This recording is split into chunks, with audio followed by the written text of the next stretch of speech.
Absolutely. But what I wanted to ask you, you're talking about restaurants and different foods and contamination. What foods do you have to avoid? Yeah, that's what we're here about. Absolutely. Wheat, rye, barley, and sometimes oats are the foods that we need to avoid. They have sorry, that gluten. sounds tough, Joe. It really is. does. Yeah. I'm not going to Papa John's or Domino's anytime soon, other than having a salad, because they don't offer that. But there has been such a breakthrough. Restaurants that are out there, even some chains like P.F. Chang's, for example, offers a wide variety of gluten-free food. Here's one other thing. You have food here, your standard pasta that's made out of rice. Okay. But there's derivatives in marinades, in soy sauce, in salad dressings that have wheat in it. Licorice has wheat in it. So you need to be aware of that. So when a chef is preparing food, like at a Chinese restaurant, all right, they're using soy sauce. Well, there is a gluten-free soy sauce out there now. Okay. And locally here at Golden Walk restaurant, some of the gluten-free support group members approached them a long time ago, and they were very receptive. Said, could you offer some gluten-free options and use gluten-free soy sauce? And they do that. I know that Maria's Pizza, our group approached them about 2.5 years ago and said, would you be interested? And we've approached many pizzerias, but we said, would you be interested in offering gluten-free pizza? And their operational model worked out well, because we were able to link them up with a manufacturer that produces gluten-free shells, and they're able to have that and offer that. There are different pizzerias that have a different model where there's flour in the air and they're worried about the cross-contamination. We respect that it doesn't work for everybody. Right. But in Maria's Pizza, they're on Grandview, they started offering about 1.5 years ago, and I keep in contact with their owner and said, how are you doing? They're selling hundreds and hundreds of gluten-free shells because there's a demand, a need out there. Boston's Pizza, which is a national chain that's connected to Splash Lagoon, now offers gluten-free pizza. So it's things like that. Alto Cucina, a restaurant here in Erie, was offering gluten-free pasta. So it's evolving. In some cities faster than others. You go into bigger cities like New York, Chicago, even Cleveland, Pittsburgh. Buffalo is fantastic with their options. Are they? Yeah, they're great. And that's where I'm from. I'm from Buffalo, and we get home a lot. And you look at the gluten-free options. We can go have pasta, spaghetti, pizzas. And those are the comfort foods that the kids like. The chicken tenders in Niagara Falls, there's a restaurant that the owner is celiac. So now 95% of his menu is gluten-free. So when we get back home to Niagara Falls, that's where we're from, Western New York, my daughter can go in there and have gluten-free chicken tenders and nuggets. I can have a gluten-free fish fry, and it's all baked in gluten-free breadcrumbs.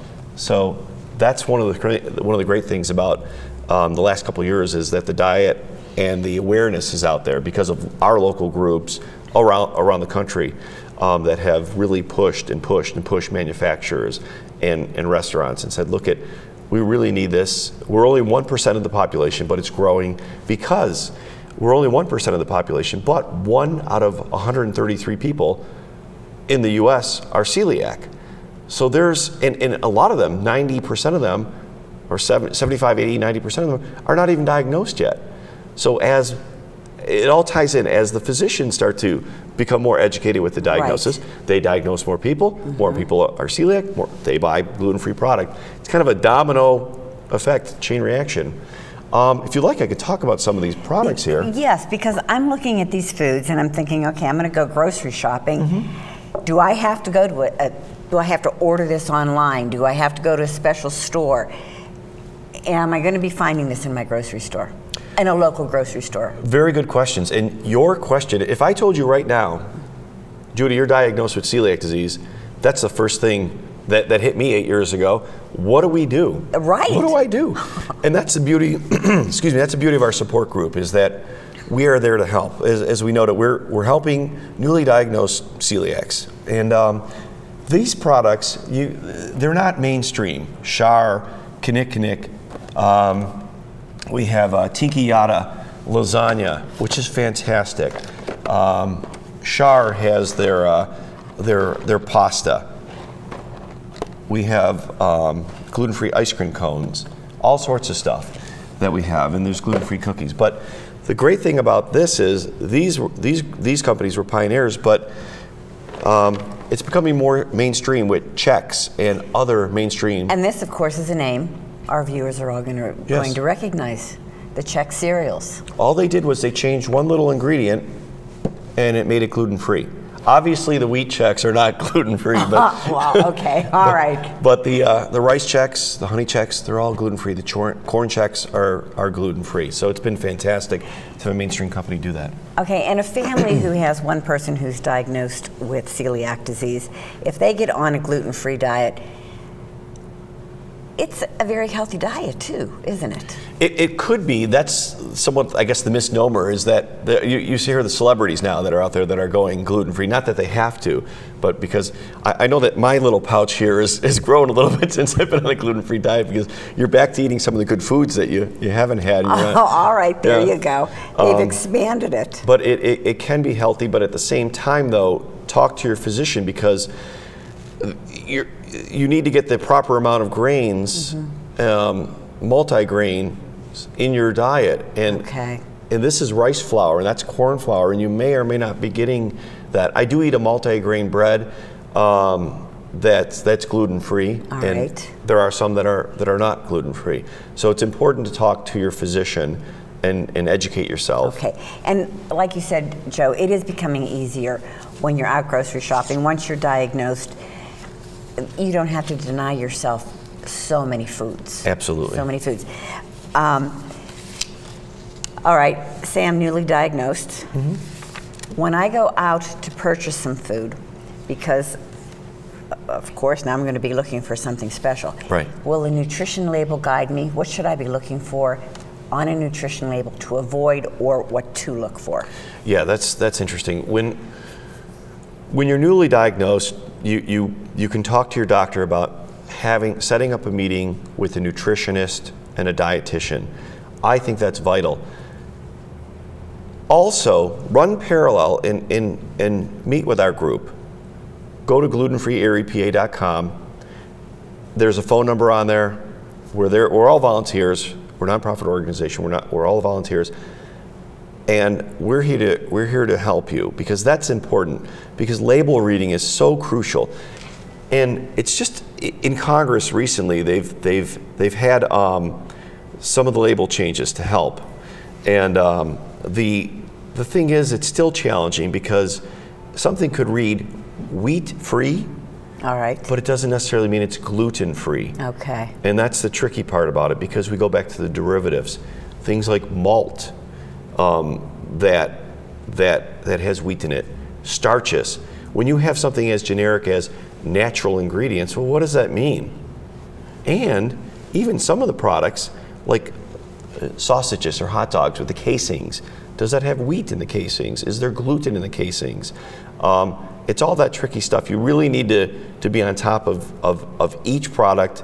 If it doesn't state, gluten-free, then call the manufacturer and ask the questions, because like I said before, there's licorice that has wheat in it, the Twizzlers, but now there's gluten-free licorice as well, but that's through a smaller, less known manufacturer. Okay, Joe, do you have do you host any events? Do you have an annual event? A lot of our nonprofits, yes, we do events. What do you guys do? A couple things. Our local chapter has an annual walk. The last few years, it's been at at Prescott State Park. This year, it is September 18th, and more information is on our website. Okay. We've hosted it. It's helped build awareness. The walk is not just a walk, though. It's the reason we're here is for the food. So we've asked restaurants, we've asked vendors to donate food, and they have. We have auctions there with things like free nights at hotels, or Splash Lagoon, or even Red Bridge beer. Erie Beer has offered cases of Red Bridge beer. That's another thing near and dear to my heart, is if you like to have a beer, there's that product out there. So our support group has offered gluten-free nights out at restaurants to support the restaurants like Maria's or Outback Steakhouses has been kind enough to offer a luncheon for the local celiacs. Boston's Pizza has done that. This has been great to have that connection and that relationship with the restaurants. We've also, our local chapter 2 years ago, brought in the National Celiac Sprue Association's National Convention. We had a national convention here in Erie at the Bayfront Convention Center in October of 2009. It brought in 400 people. It was fantastic. And I'm sure there was a wealth of information with the vendors and yes. You know, your website. If you have questions or if you've been recently diagnosed, you really do have to get on their website. And I really would encourage you to go to the meetings. Yes. Because as I'm talking with you, I'm learning a little bit. I haven't been diagnosed, but if I was diagnosed, I would have a million questions. I mean, a million questions. You guys have been through it. You're there to help me. That's what they're here to do. Our time's starting to run out now. Volunteers, you can always use volunteers. Oh, yes. Yeah, by all means. And if somebody wanted to volunteer, or if they had any more questions, how can they get a hold of you? They can go to our website. There's a glutenfreeeriepa.com. Okay. They're also welcome to call me. My number, 746-9098. Cindy Christensen, one of our board members, her number is posted on there. I think you have it over there if you want to read that. It's the 838-0599. Yes, that's Cindy Christensen. She is our secretary of our board. Okay. And when are your meetings again? They are the second Saturday, except for July and August. We do not have meetings, but they are the second Saturday of every month. And the information, location are on the website as well. Joe, thank you so much for joining us and getting the word out. Viewers, if you have any questions, feel free to get on the website, give them a call. Thank you for tuning in to the Milker Government Channel. Till next time, have a wonderful day.